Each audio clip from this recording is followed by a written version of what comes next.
श्रीरामनवमी उत्सवाकरिता संतनगरी सज्ज। राज्यभरातून हजारो भाविक भक्त संतनगरीत दाखल।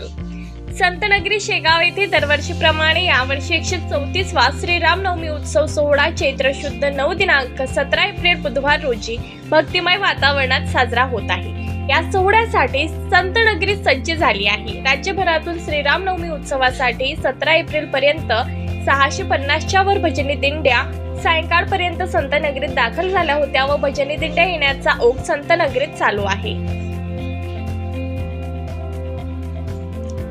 श्रींच्या मंदिरात 133वा श्रीरामनवमी उत्सवाला गुढीपाडवा 9 एप्रिल पासून प्रारंभ झाला। दरम्यान विविध धार्मिक कार्यक्रमानुसार 17 एप्रिल रोजी श्रीरामनवमी उत्सव पार पडत आहे। त्या अनुषंगाने श्रींच्या मंदिरात विविध धार्मिक कार्यक्रमांचे आयोजन करण्यात आले आहे। श्रीरामनवमी उत्सवादरम्यान अध्यात्म रामायण स्वाहाकारास याकास 13 एप्रिलला प्रारंभ होऊन बुधवार 17 एप्रिल श्रीरामनवमी दिनी सकाळी 10 वाजता यागाची पूर्णाहुती व अमृतस्नान होणार आहे। त्यानंतर सकाळी 10 ते 12 या दरम्यान हरिभक्त पारायण, श्रीरामबुवा ठाकूर यांचे श्रीराम जन्मोत्सवाचे कीर्तन होईल। त्यानंतर श्रींची पालखी दुपारी 4 वाजता श्रींच्या पालखीची नगर परिमेला सुरुवात होईल। श्रींची पालखी रथ, मेना, अश्व, टाळकरी, पताकाधारी इत्यादीकातून परिक्रमेला निघणार आहे।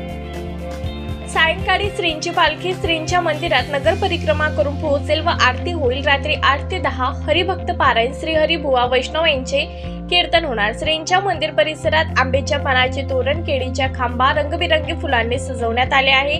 तसेच श्रींचे आराध्य दैवत असलेले प्रभू श्री राम व श्रींच्या मंदिरावर मंदिर परिसरात विद्युत रोषणाई करण्यात आली आहे। प्रतीक मूर्ती कांबळे नाव आहे माझं। मी पुण्याहून आलोय। इथली सर्व व्यवस्था चांगली आहे। दर्शन व्यवस्थित होते, काही गर्दी घोटाळा काही नाही आणि इथे जे प्रसादाची महाप्रसादाची व्यवस्था चांगली आहे। काय आनंद आहे तुम्हाला इथं आल्यानंतर? आनंद इतका की दर्शन घेतल्यानंतर सुख समाधान वाटतं